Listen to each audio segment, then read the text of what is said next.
no julgamento de uma ADI, a 7.196. Por unanimidade, a Corte suspendeu a validação de habilitações concedidas sem concurso público para tradutores e intérpretes públicos. A decisão levanta questões importantes. Qual é a natureza dessa atividade? É função pública? Exige concurso? Como compatibilizar a qualificação técnica com a exigência constitucional? Para aprofundar esse debate, vamos entender também os caminhos da formação, os requisitos legais e até os impactos práticos dessa decisão. Por isso, estamos recebendo aqui o Dr. Pedro de Oliveira Alves, advogado, consultor jurídico, doutor em Direito pela Universidade Federal de Pernambuco e professor titular. Professor, seja bem-vindo mais uma vez, bom dia. Muito bom dia, Sérgio, bom dia a todos os ouvintes da Rádio Justiça e aos colegas que aqui estão. Deixa eu apresentar também o Dr. Felipe Ponce, que é advogado especialista em direitos da pessoa com deficiência. Ele também é presidente da Comissão Nacional da ABRAT. Dr. Felipe Ponce, que bom tê-lo aqui, bom dia. Bom dia a todos, bom dia Sérgio. É muito bom eu poder falar novamente desse assunto de suma importância. E também está conosco o Dr. Robson Barbosa, ele que é doutor em Direito pela UNB e especialista em Direito do Servidor Público. Dr. Robson, bem-vindo, bom dia. Bom dia, Sérgio, os colegas, obrigado pelo convite para tratar desse tema importante. Doutor Pedro, para começarmos, qual é a natureza jurídica dessa atividade de tradutor e intérprete público, né? Um intérprete público, trata-se de uma função pública, é um serviço delegado ou alguma atividade privada regulada? E a nossa Constituição também pode ser citada nessa situação?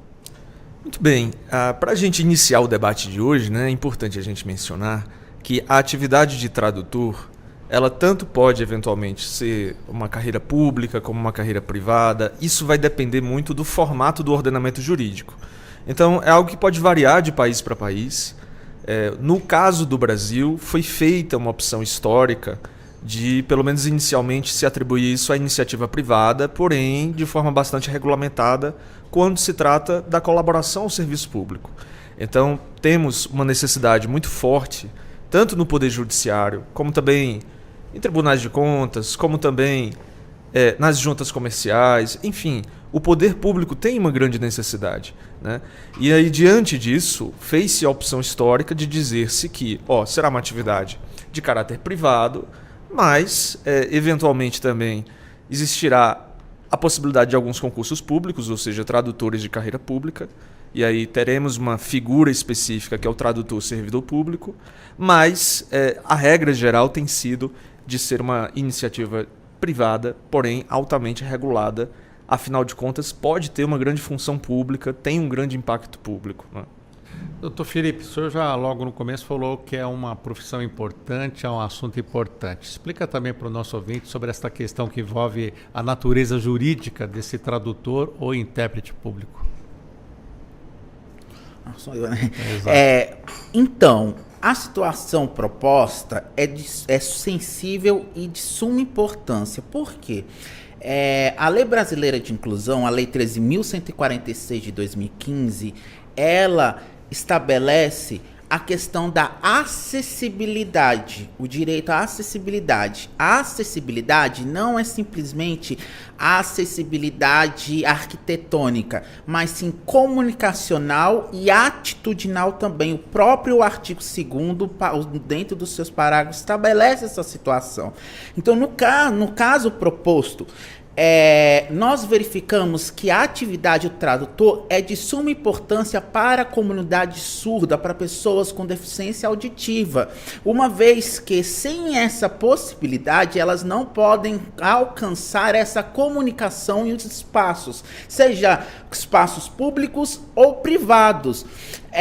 Muitas vezes a gente vê as dificuldades até mesmo de comunicação dessa comunidade ou do segmento da pessoa com deficiência auditiva nos aspectos até para ir aos espaços privados, até mesmo nos órgãos públicos, porque não há esse o tradutor para ajudar no caso. É necessário a sociedade brasileira, ela também aprender a linguagem de sinais, uma vez que é um tipo de língua que é bem estabelecida pelo Brasil. Então, nesse sentido, a profissão de tradutor é muito importante. Vale ressaltar que houve uma demanda do movimento mesmo das pessoas que trabalham com essa área para que fosse aprovado um projeto de lei, o qual foi transformado em uma legislação em 2021. Então, nesse sentido, dentro do que nós estamos trabalhando, há necessidade tanto no concurso público, sim, mas a gente precisa também dar um olhar diferenciado para que a gente consiga chegar até as pessoas com deficiência, que é o público-alvo, no caso proposto. Dr. Robson, voltando aqui a falar da decisão do STF, ele destacou que esses profissionais, eles exercem função com fé pública. Do ponto de vista jurídico, o que isso significa então na prática, hein? A gente tem um regime de hibridez, né? Como o doutor mesmo colocou, hoje a gente tem possibilidade de que isso venha mediante um concurso público para servidor público efetivo, que em tese comumente se atribui ao servidor público a fé pública, né? A gente fala. Mas, enfim, é um Brasil construído, né? Esse decreto anterior é de 80, então o concurso público institucionalizado é com a Constituição de 88, como regra, né? E aí pegamos uma regulamentação de 80 anos atrás, com uma realidade brasileira distinta, em que era possível esses caráteres híbridos, né? Então nós não temos um delegatário de serviço público, porque essa função ela não é considerada como um serviço público, mas porque é fornecida e atestada por um órgão público a qualidade da pessoa quando eu submeto ela a um concurso, eu confiro fé pública àquilo que o particular faz, embora ainda continue como um ato de particular. Então eu tenho um regime híbrido, antigamente, que agora vem sendo atualizado, principalmente pela lei de 2021, que agora permite, ou especifica, mais ou menos assim, se puder dizer, o caráter privado da função e, portanto, retira a necessidade excepcional, tá? Porque o concurso pela legislação ainda é uma possibilidade, é uma regra, se a gente olhar melhor, retira essa carga essa necessidade do concurso e coloca uma possibilidade específica de uma certificação privada para uma atividade que já era privada para que se exerça isso. Embora agora, acho que nós vamos entrar na discussão sobre o que o STF pensou sobre essa amplitude, né, aberta pela legislação de 2021 por essas certificações privadas dessa atividade que possui fé pública. Doutor Pedro, por favor, vamos falar então para o STF quais foram os principais fundamentos adotados ao suspender essas habilitações para o tradutor público. É muito importante a gente contextualizar, Sérgio, que justamente houve essa inovação legislativa em 2021, que, como o colega professor Robson falou aqui, deu uma certa abertura justamente à possibilidade de o tradutor fazer essa colaboração com o poder público, mas não necessariamente por via de concurso público, e sim em razão de um excelente desempenho em certificações, em provas, que são inclusive de caráter privado, né? Então a legislação trouxe essa possibilidade, essa abertura, mas ao mesmo tempo ela não detalha, ela não regulamenta tão bem que tipo de certificação é essa, quais são os critérios que vão balizar esse tipo de certificação. Então é uma abertura que deixou bastante ampla, genérica a possibilidade, e por isso houve a proposição justamente da Federação Nacional dos Tradutores, né, de justamente propor essa ADI, a ADI 7196, que a gente está discutindo aqui, e justamente o pedido principal é inclusive a inconstitucionalidade dessa abertura que foi feita pela legislação de 2021. Só que no direito constitucional atualmente nós não temos apenas o binômio é constitucional ou é inconstitucional, né? Existem caminhos intermediários para isso, existem técnicas de decisão para isso. E o STF, seguindo o relatório por unanimidade, né, do ministro Cássio Nunes Marques, decidiu que poderia ser aplicada uma interpretação conforme a Constituição. O que é que isso significa? Significa que, da forma como é lido literalmente na lei, não é totalmente constitucional, né? Ou seja, essa abertura não detalhada, não bem regulamentada, ela pode criar um prejuízo, ela pode criar um risco, porque nós precisamos de bons tradutores. Eu, por exemplo, esse semestre eu estou dando aula de Direito Internacional Privado, e nós temos casos, Sérgio, por exemplo, de situações em que nós temos um brasileiro casado com uma alemã, casou lá na Europa, e, no entanto, aqui no Brasil, aqui reside e separa-se, por exemplo. E aí eu preciso, às vezes, discutir justamente a declaração de casamento dele, documentos da época em que ele vivia na Alemanha, documentos esses que estão escritos em alemão. Ora, o juiz brasileiro não tem obrigação de saber ler alemão, né? Então nós precisamos sempre da função de um bom tradutor. E um tradutor ruim, ele pode prejudicar bastante o desempenho, o desenrolar do processo judicial.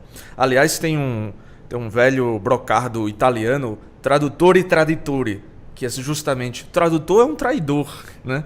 Aqui no sentido de que é preciso você levar muito a sério a tradução, né? Às vezes uma palavra traduzida de forma errada pode impactar completamente o resultado.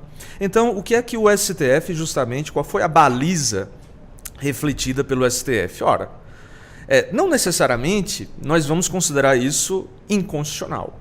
Inconstitucionalidade seria, inclusive, uma medida extrema, porque você está justamente recusando a opção do legislador brasileiro.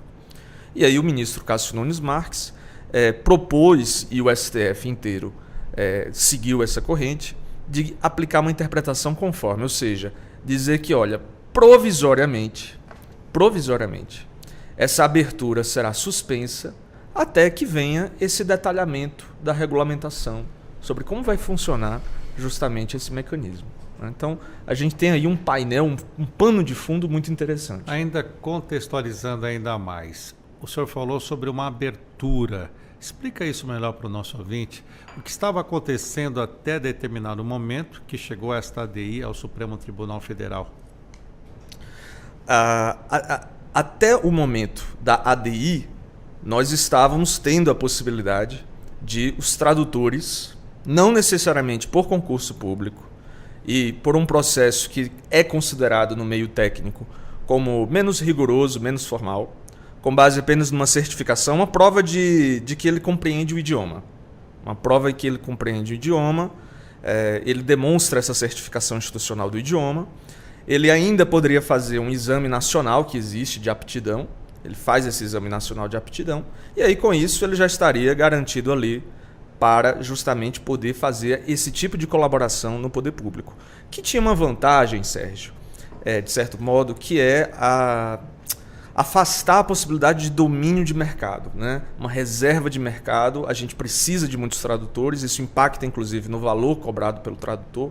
Então a ideia do legislador era justamente vencer esse obstáculo de reserva de mercado, ampliando isso, né? Criando esse outro mecanismo, só que não detalhou tão bem na legislação, e isso acabou resultando na decisão do STF. Doutor Felipe Ponce, isso acontece também com a tradução Libras, por exemplo? Como que o senhor acompanha? Qual ligação que a gente pode fazer do tradutor e do intérprete nessas questões jurídicas e também o tradutor para pessoas com deficiência? Bom, então, é o seguinte, eu discordo um pouco dessa decisão do STF. Por quê?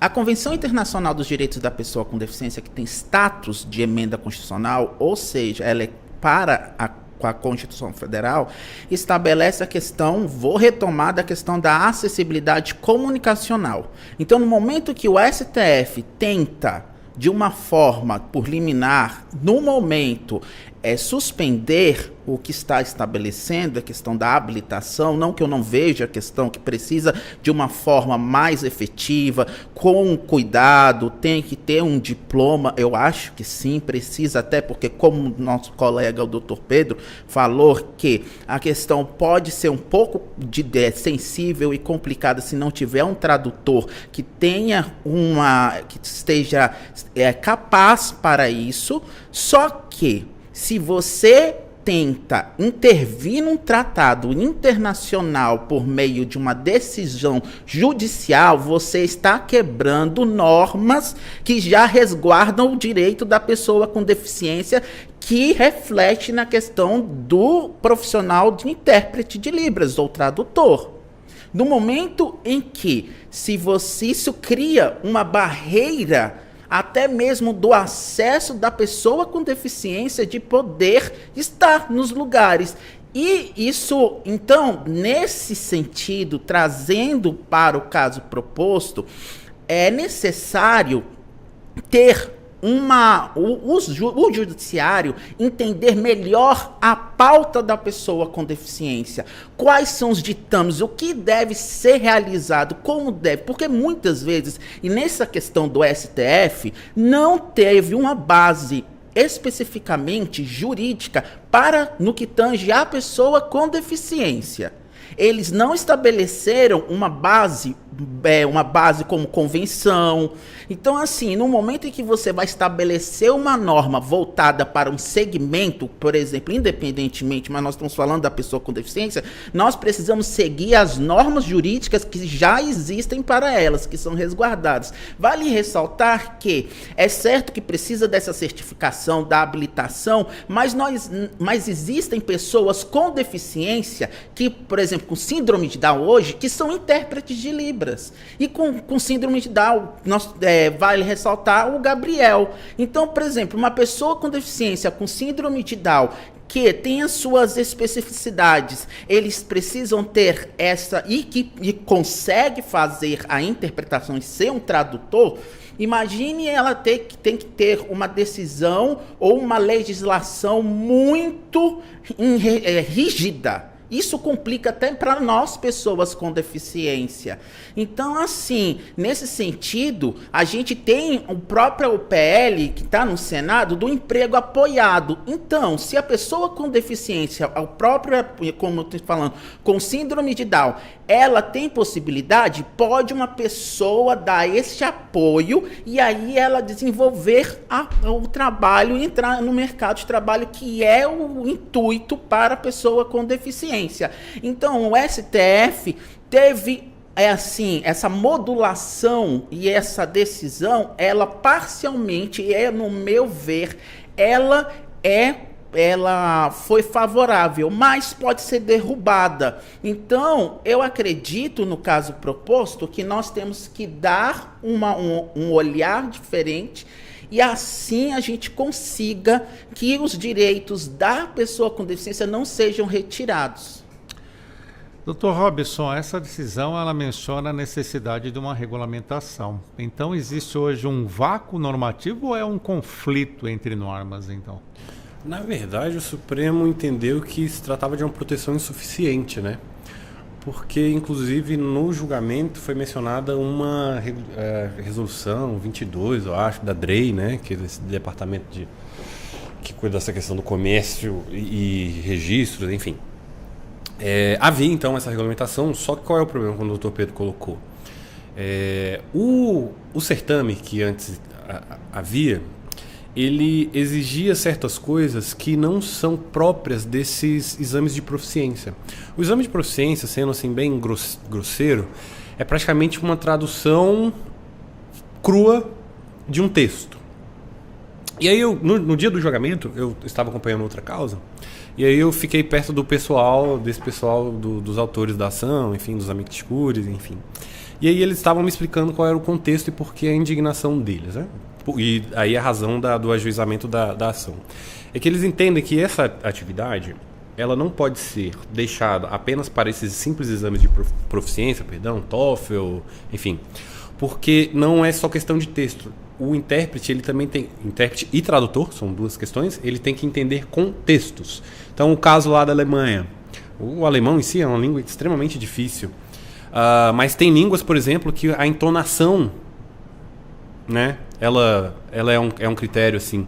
Então, daí a especificidade desses meros exames de proficiência por não captarem essas outras questões que são fundamentais, por exemplo, para um processo judicial, para a apresentação de um documento oficial, por exemplo, para uma pessoa com deficiência, são requisitos inerentes a uma exigência a mais que não constava da regulamentação. E aí eu até pergunto aqui do Dr. Pedro, que eu achei interessante essa decisão, porque ele falou, está aplicando a técnica da interpretação conforme. Ok.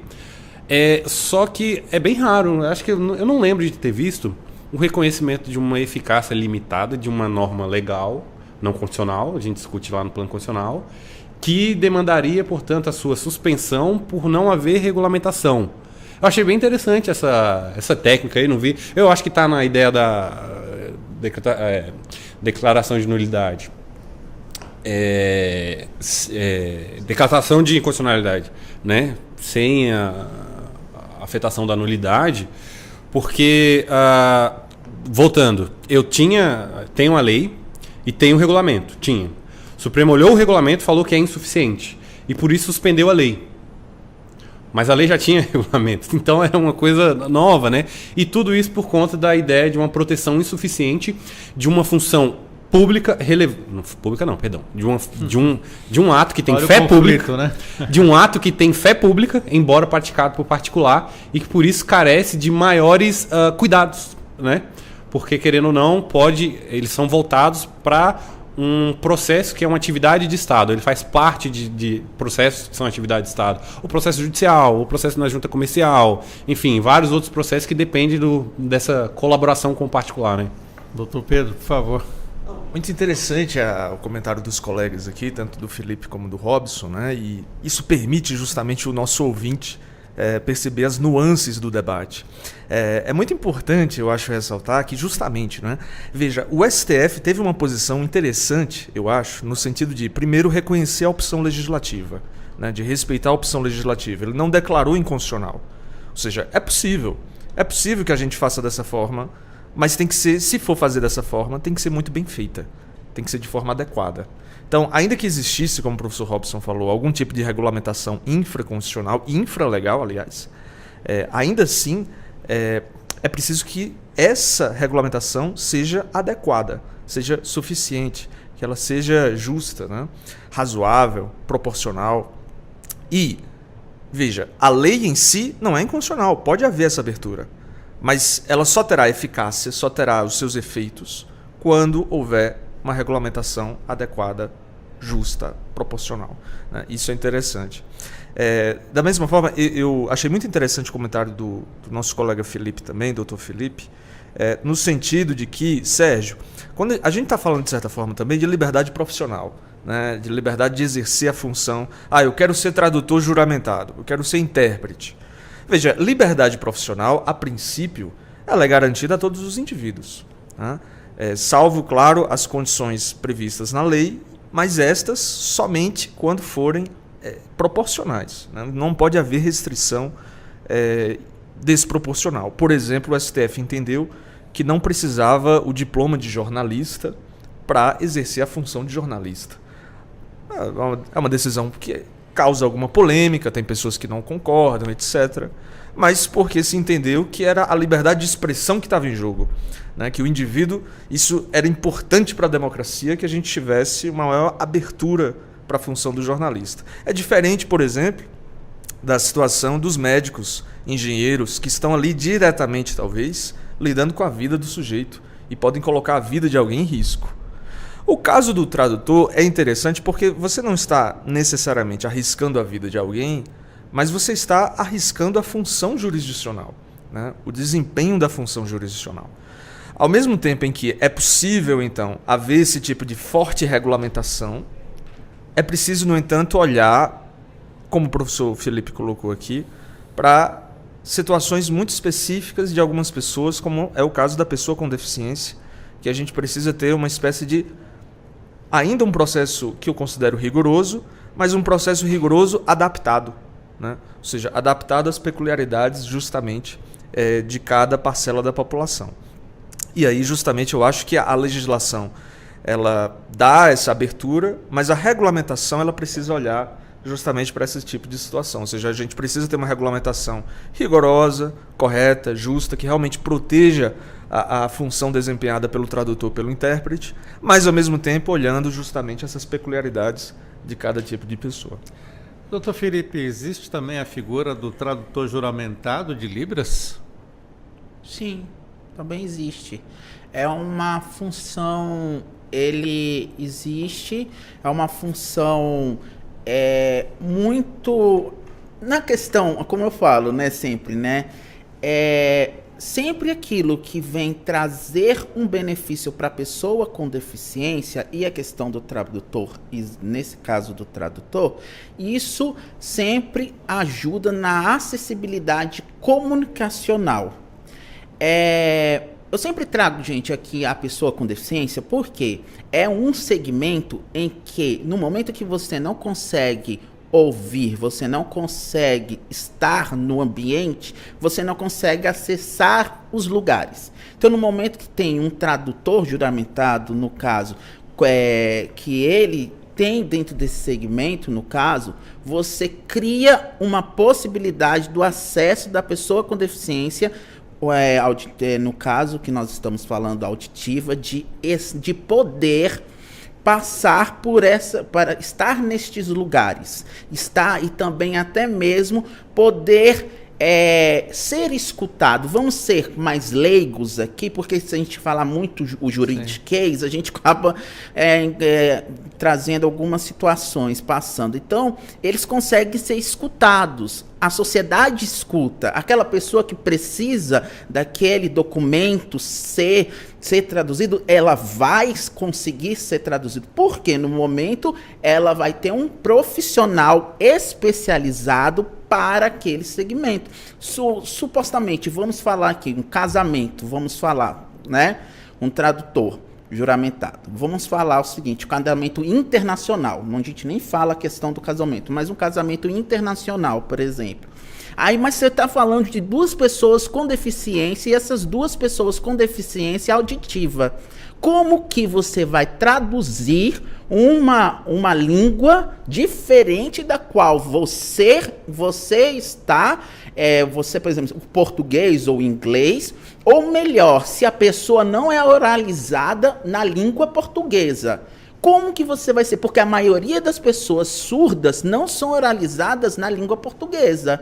Então, no momento em que você tem que fazer, supostamente esse exemplo que estamos falando, de um casamento internacional, como você vai casar uma mulher, ou enfim, qualquer situação, com uma pessoa que é americana e uma brasileira? Precisa desse tradutor que também esteja nesse especificado, que tenha passe pelo concurso, como nós falamos aqui, todos os doutores falaram, em todas as etapas, mas que seja especialista neste caso que nós estamos falando. E isso é um direito da pessoa com deficiência. Isso também isso daí vai a favor do que está estabelecido no artigo 4º, que é o princípio da não discriminação, o preconceito e o capacitismo no caso proposto. Porque muitas vezes a pessoa com deficiência não tem os acessos aos espaços pela própria discriminação estrutural da nossa sociedade que ainda existe. Então, está violando um direito nosso, ou na questão da pessoa com deficiência surda, no caso nessa situação. E ainda falando sobre Libras, né? A linguagem brasileira de sinais, os sinais lá fora são outros, né, doutor? Sim, com certeza. Nós podemos falar o seguinte, o português já é uma língua mais é uma língua diferente, mais complicada, com vários... por exemplo, o português, na realidade, é uma língua, ela é mais rebuscada. O inglês já é mais simples na sua fala, na sua escrita. Então, até mesmo para você aprender o inglês, é mais fácil do que para você aprender o português, para aprender outras línguas. Então, no momento em que você vai traduzir um documento, no momento disso, você precisa saber aquela língua, e é até mais difícil para uma pessoa, porque no momento ela precisa saber supostamente o inglês, e ainda ela tem que ser intérprete, tem que ser tradutor e saber Libras. Então, olha a dificuldade e a nuance, e ainda mais a importância daquela pessoa, do estudo que ela passou, dos anos, por isso que o doutor Pedro falou, e precisa dessa rigorosidade no concurso público, porque cada palavra é algo diferente. E se você não souber, você pode criar até uma confusão e prejudicar as pessoas que estão nas duas situações, enfim, nas questões, para poder chegar e conseguir que aquele documento seja traduzido de forma correta. Doutor Robson, que situação, que cenário que vai se abrindo aqui nessa nossa conversa, né? Essa realidade da pessoa com deficiência que precisa de um tradutor. Depois das falas aqui, o que o senhor pode acrescentar até sobre o que foi trazido? Acho que o importante é a gente ter noção também da amplitude da discussão que foi levada ao Supremo e o que ele acatou, né? Lá, acho que foram 5 temas levados sobre esta questão. Evidentemente, a preocupação maior do autor era manter o regramento anterior que exigisse esse concurso público por conta dessas questões contextuais, essas necessidades específicas de atender certos públicos, principalmente a pessoa com deficiência, as questões culturais que eles também lembraram, né, que a interpretação e a tradução tem que levar em consideração essas questões contextuais, inclusive culturais, mas também foram discutir.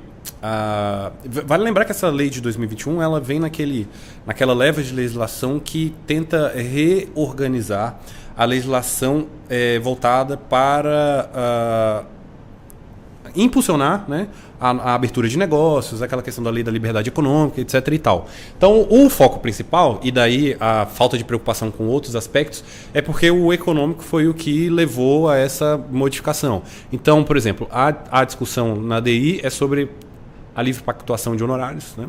Antes era por emolumentos e agora a discussão ficou sobre essa questão da livre pactuação. É uma novidade na questão. Também tem aqui esse certame ele fica com um prazo indefinido, né, de chamada, é até curioso lá. Também, por fim, eu acho que além da questão da suspensão da proficiência, queriam anulação como um todo da questão, porque esta modificação ela vem por MP, né? Ela veio por MP, e aí discutiram se isso tinha relevância, urgência. Eu até entendo, o Supremo normalmente não entra nessas questões da discricionalidade política na edição da MP, relevância urgente. Raramente entra, mas bem raro. De fato, as medidas provisórias, justamente nesse caso, deveria vir por uma lei, pelo processo legislativo ordinário, porque aí a gente leva em consideração essas questões importantíssimas da pessoa com deficiência, questões constitucionais, mas quando vem a discussão já amarrada, passam essas coisas que levam o Supremo depois a ter que dar esse jeito, né, para segurar essa coisa. Então, no contexto inteiro das discussões, o que segurou o Supremo Tribunal Federal, eu volto à particularidade dessa decisão, que na verdade, sendo bem honesto, o que o Supremo entendeu que é inconstitucional? A lei? Não, a gente discutiu que não é a lei. É o regulamento. Só que o regulamento, ele não autoriza o controle de constitucionalidade, né? Ele não autorizaria o controle de constitucionalidade. O Supremo não declarou a lei inconstitucional. Em tese, a preocupação é o regulamento, que ficou muito aberto, que não cuidou dessas questões aí. E aí mantém a norma legal, mas invalida o regulamento até que isso se reajuste. Então, o que há de se dizer?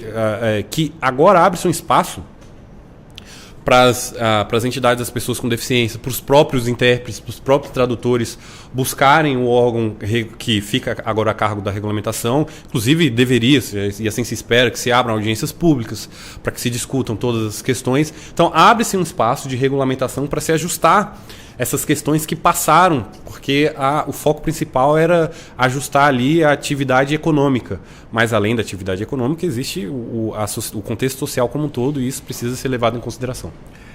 Doutor Pedro, e hoje, como é que está isso? A prestação de serviços do tradutor e do intérprete para serviço público, como em cartórios, processos judiciais e atos oficiais, eles continuam fazendo esse trabalho, então? Veja, atualmente existe agora a regra dessa suspensão desse dispositivo, né, desse parágrafo único. Então, a forma via certificados de proficiência, por exemplo, etc., isso daí, por enquanto, está em suspenso, né? Deve voltar quando houver uma regulamentação adequada, que, no entanto, poderá ser novamente enfrentada pelo STF, eventualmente, para se saber se cumpriu aqueles parâmetros ou não. Ainda assim, como o professor Robson falou, não existe no nosso modelo de processo constitucional um controle direto dos decretos regulamentares da lei, né? Aqueles decretos que regulamentam a lei não são norma objeto do controle de constitucionalidade por excelência, mas sim a lei que deve ser o objeto do controle. Uma coisa que eu achei interessante nisso é porque, geralmente, pelo menos temos casos no STF, em que o STF fixava um prazo, por exemplo, para que haja essa regulamentação. Porque um receio muito justo que eu considero e se não regulamentarem, como é que fica a opção do legislador, né? É uma opção política, né? Foi uma decisão do legislador, ainda que tenha sido, na sua origem, uma medida provisória, mas foi convertida em lei pelo Congresso Nacional. Então, é uma opção política do Congresso Nacional também. E se não for regulamentado, né? Então, eu acho que há casos na jurisprudência do STF em que há fixação de prazos, o STF fixa, exige da administração pública que regulamente aquela norma de forma adequada, de forma decente, de acordo com alguns parâmetros, dentro de um determinado prazo. Eu acho que isso daí poderia eventualmente ter sido utilizado, mas talvez também tenha esse sentido que o professor Robson colocou aqui, de permitir talvez um maior debate público dos segmentos, da mobilização das pessoas com deficiência, por exemplo. E é um debate que às vezes poderia ultrapassar um prazo fixado pelo STF. Mas ainda assim há esse receio de que, e se não for regulamentado, né? Esse é um problema grave, porque eu acho assim, que a função do tradutor juramentado, do intérprete, são super importantes, como foi debatido aqui.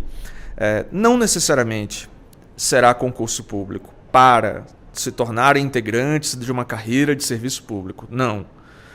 Eu acho que isso não é necessário, né? Do ponto de vista jurídico constitucional, não é necessário. Ou seja, uma necessidade não pode ser de outra forma.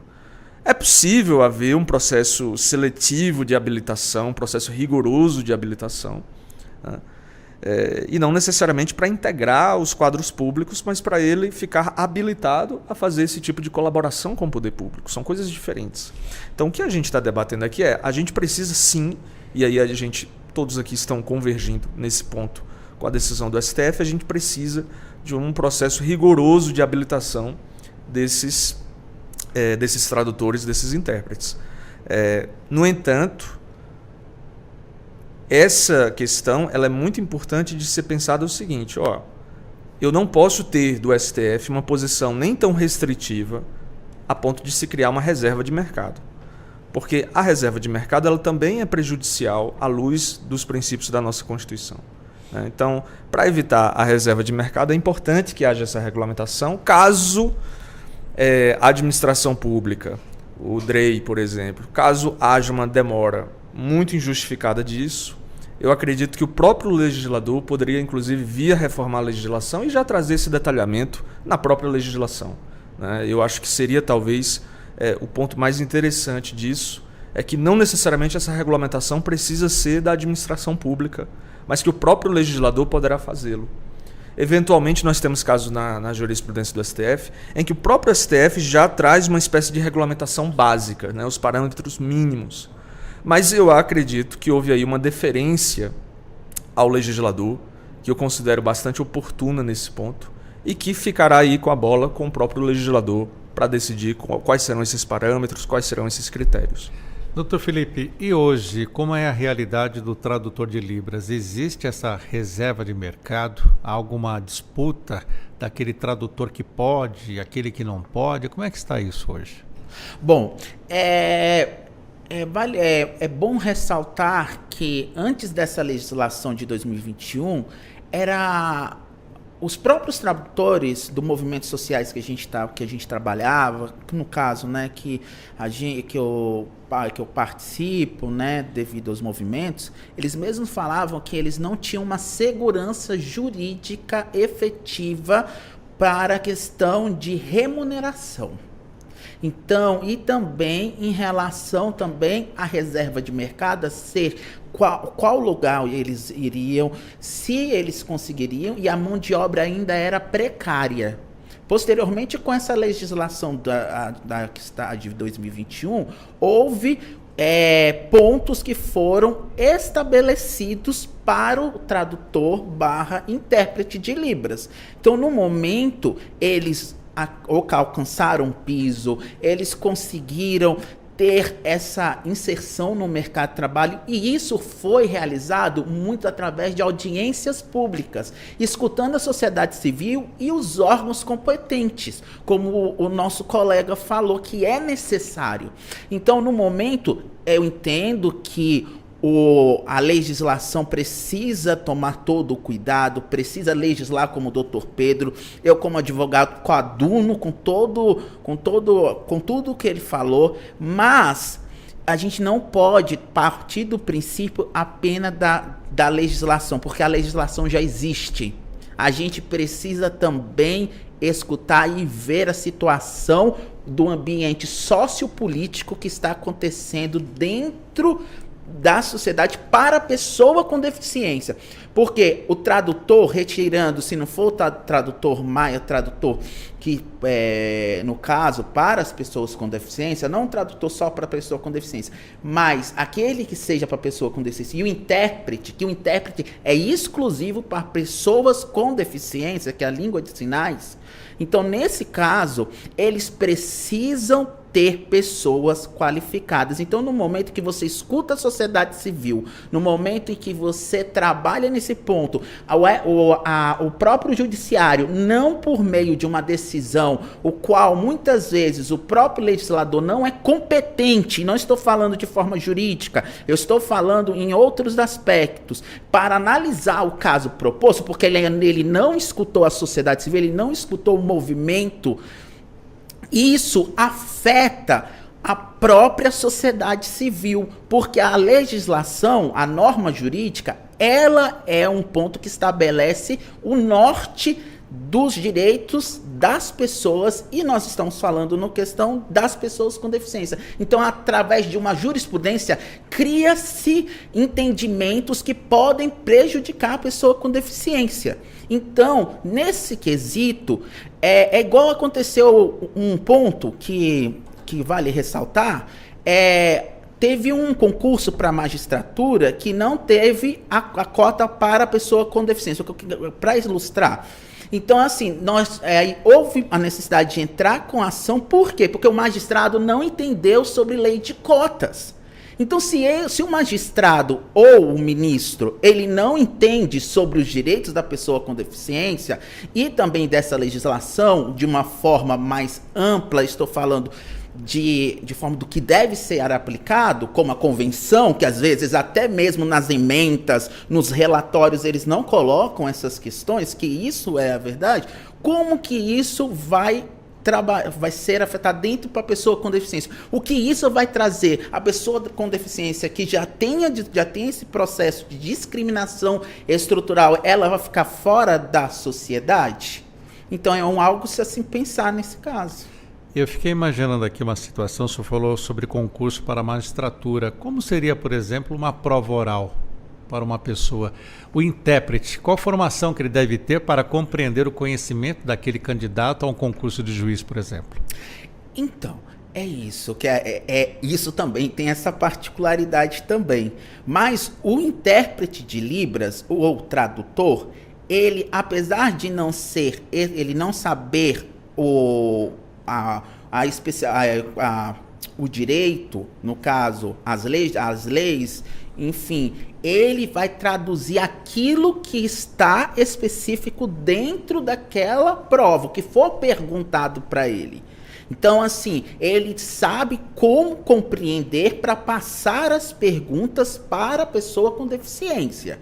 Então, no caso, por exemplo, é igual o Braille. Eu sei que é uma conexão não tão específica, mas, por exemplo, você tem um documento em Braille que vai colocar aquela situação, por exemplo, da magistratura, ou no caso da prova, no caso escrita, então eles vão ter a possibilidade de participar desse certame. A mesma coisa na prova oral, que no caso da magistratura, para o intérprete livre para a pessoa com deficiência, eles vão interpretar aquilo que os aplicadores daquele certame, eles vão falar, as perguntas. Eles não precisam necessariamente saber sobre o conteúdo do caso, eles precisam interpretar a norma e sobre aquilo. Eu sei que muitas vezes, por exemplo, artigo, parágrafos, incisos, eu acho que isso até é mais complicado, talvez, né?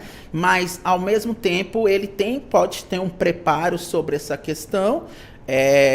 Pode-se criar também uma modalidade também de um curso de capacitação nesse sentido, para que eles possam, um específico na área jurídica, e que eles possam aplicar e ele conseguir, né, conseguir passar e trazer essa acessibilidade comunicacional. Outra coisa que eu gostaria só de ressaltar, o que o nosso colega falou, é o seguinte: imagine, o que o doutor Pedro também falou, imagine no questão dos órgãos públicos. Hoje, os intérpretes de Libras, eles são contratados para as audiências públicas. E eles são contratados de forma só para uma audiência, 2 audiências, 3 audiências. Imagine se não houver o prazo da regulamentação, como o doutor Pedro fala.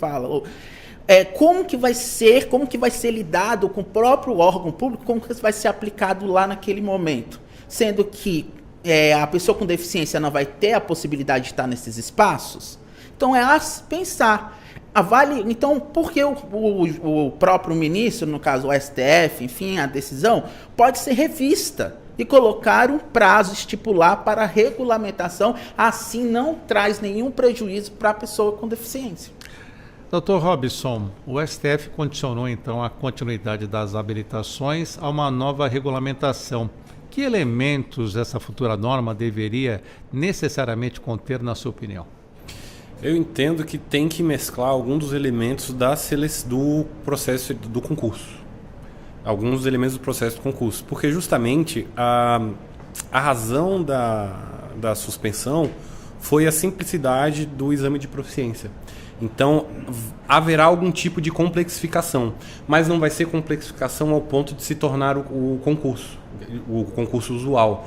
Vamos dizer assim que talvez se crie uma espécie de processo seletivo simplificado, né? A Constituição tem 2 espécies ali de admissão, praticamente. Tem um concurso público que remete ao 37.2 e tem um processo seletivo simplificado para temporários e coisas do tipo. Ou seja, não se está mais admitindo. Vamos então fazer os parâmetros de figura. Talvez hoje esse exame de proficiência podemos equiparar à designação para o cumprimento para a ocupação de posto comissionado, cargo comissionado, cargo em comissão, função comissionada. Livre designação, sem maiores critérios. Tem órgãos que regulamentam os critérios, mas em tese a Constituição é livre, né, esse tipo de nomeação. Talvez o Supremo entendeu que nem tanto ao sul, nem tanto ao norte. Vai ficar aqui no meio, um processo seletivo simplificado, uma coisa mais simples. Então vai ter algum tipo de complexidade. Agora o colega falou uma questão importante que eu ia colocar. Tem algum limbo nesse meio tempo da regulamentação, mas talvez esse limbo não traga os prejuízos que se aguardem. Por quê? Uma questão que fica em aberto e quem se habilitou até a decisão do Supremo com um requisito simplório? Aí temos um problema. Talvez essas pessoas não devessem exercer esse munus. Agora, ao suspender esta possibilidade da proficiência, volta à regra anterior. Então, somente os que estão com concurso feito tanto na vigência da lei ou quanto da anterior é que poderão atuar. Óbvio, traz o problema, que é a diminuição da mão de obra disponível. Não é? Mas em termos de segurança jurídica, daqui para frente em relação a isso, a gente tem a tranquilidade daqueles habilitados em concurso, que aí, né, preenchem até demais os requisitos em relação a esses aí. Então ficamos com um limbo só em, acho que eu entendo, só em relação a esses aí que se habilitaram nesse meio tempo. Eu acho que sim, o Supremo deve ser chamado a resolver a questão dessa necessidade de regulamentação, só que, repito, eu não vejo prejuízo até que se faça a regulamentação, porque a gente volta ao status anterior da coisa. Prejuízo concreto é só a diminuição da mão de obra disponível. Em compensação, eu tenho a segurança da qualidade da mão de obra disponível, né? E para o futuro, que há de se esperar, é que haja uma complexificação maior, mas não ao ponto do concurso lá. Honestamente, não é uma carreira que eu acompanho, nem é carreira, né? Preciso dizer assim, não é uma carreira pública. É um particular em colaboração. Talvez, assim, eu acho que tem que ser ouvido os próprios intérpretes, as associações, né, para entender aquilo que o Supremo já rechaçou. O Supremo, aliás, definiu a regra que não mais, exclusivamente, essas pessoas ingressarão, farão o exercício dessa atividade por concurso público. Então, isso é uma realidade que deverão se conformar. Dificilmente o Supremo modificaria isso, embargo de declaração, acho que não vai ser o caso. Mas essas pessoas têm muito a contribuir para os requisitos mínimos, né, para o exercício dessa função tão importante, porque, ao final, tanto a pessoa com concurso, tanto a pessoa do processo seletivo simplificado, elas exercerão função a quem será atribuída uma fé pública. Pois é, doutor Pedro. Temos aqui esse cenário, estamos analisando, estou tomando conhecimento também desta situação. Mas e para o senhor, qual seria o futuro dessa norma? Temos até precedentes de outras carreiras que poderiam servir de parâmetro para ajudar nessa regulamentação? É possível. Geralmente é um caminho bastante utilizado, né? Tentar aproximar de algumas carreiras já existentes. Mas eu concordo muito com o professor Robson quando ele fala justamente da necessidade de se criar espaços de discussão com escuta daqueles que estão diretamente envolvidos na prática, né?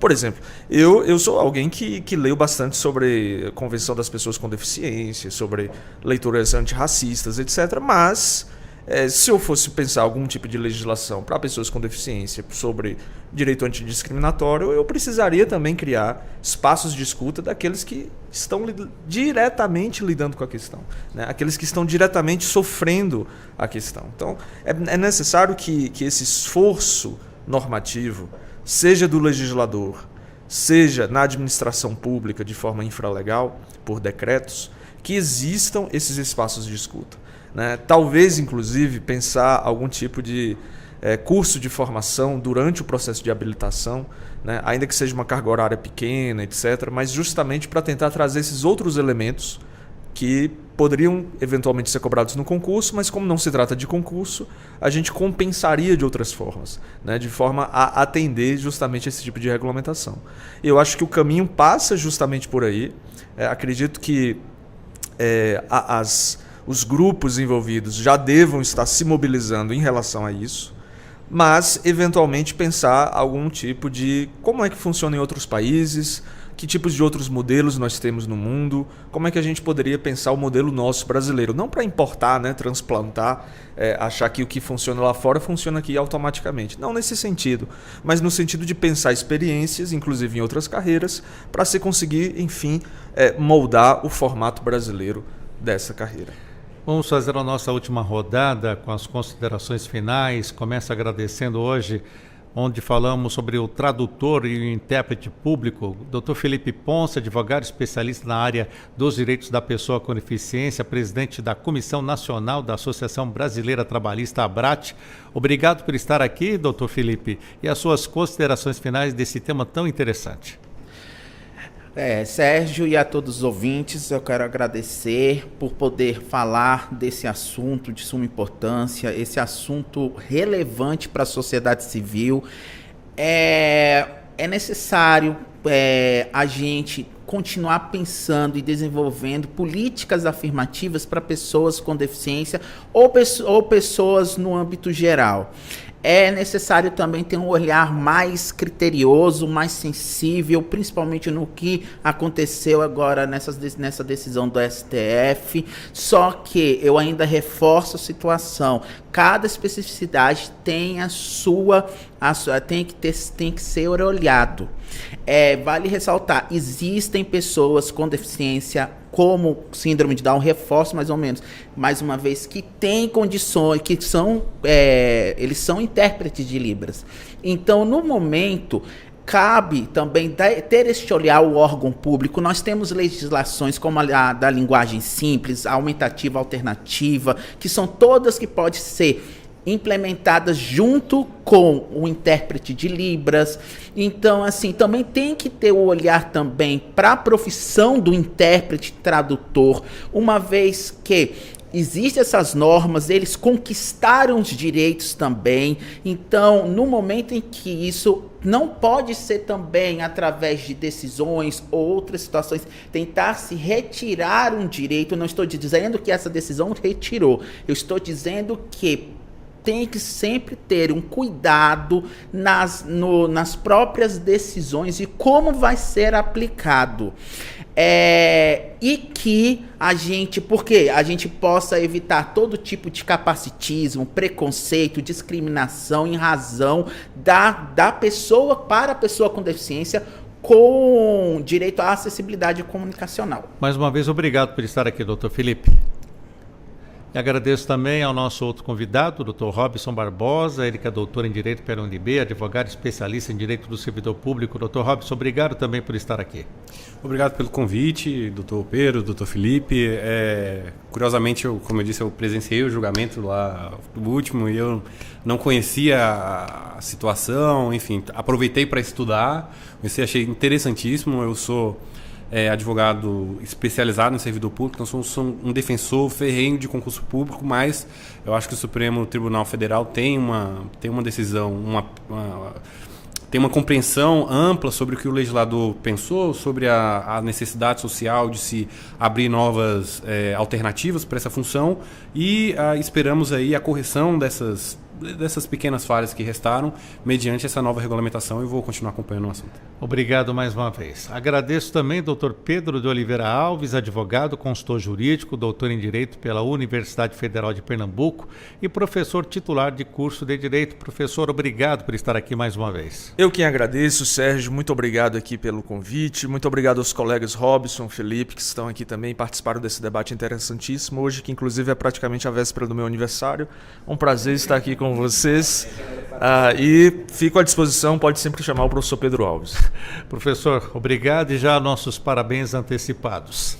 9h58, Revista Justiça de hoje fica por aqui. Lembrando que essa conversa vai ficar disponível também lá no canal da Rádio e TV Justiça no YouTube. A apresentação minha, Sérgio Duarte, a edição da Camila Rodrigues, a produção do João Paulo Bezerra, trabalhos técnicos do Luiz Alves, coordenação de jornalismo Marcela Luiza, Secretaria de Comunicação Social, Supremo Tribunal Federal.